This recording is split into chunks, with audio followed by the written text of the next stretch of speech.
Zootopia, you guys are sort of mismatched buddy cops in a way. It's a bunny cop movie. So what sort of embracing or subversion of those kind of genre tropes do you guys get into? I feel like even though we're calling this an adventure comedy, it really defies, I mean, I know I'm supposed to categorize it, but it defies everything to me, because when I read the script, I cry.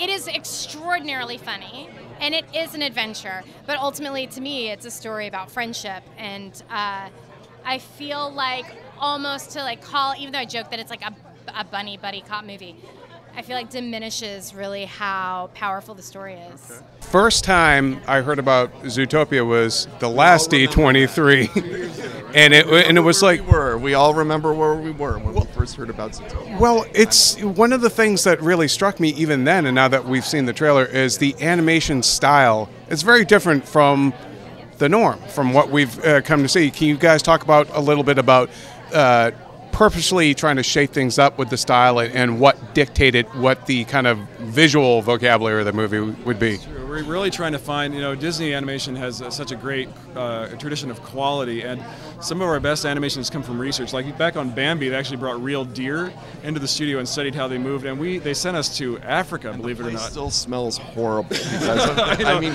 they cannot get the smell out of the rug. Still smells like Bambi. That's true.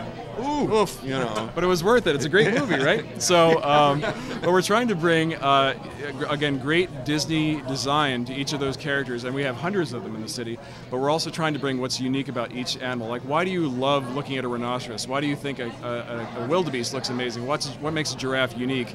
And we're trying to capture what the real animal has to offer and then bring it into this Disney world, because we really want to make it feel like humans never existed in this world. Like, this world was built by animals, for animals. So everyone has to be able to access buildings through different sizes of doors. There's scale. There's The movie kind of reminds me of the Jungle Cruise ride at Disneyland. How they look so real, like the animals on that ride. But there's a little bit of caricature to them. But all the details of the animal, like the fur and all the whiskers and all that stuff, it looks so real. And I think this is kind of the first time that a movie has captured that. I think so. We constantly remind our animators. It's not just drawings. It's not just people running around in costumes. We remind our animators constantly, don't forget these are animals. Don't think of them as actors in suits. It shouldn't feel like a human being. It should always remember that that's a fox or a rabbit or a wildebeest. And so it's been a great experience.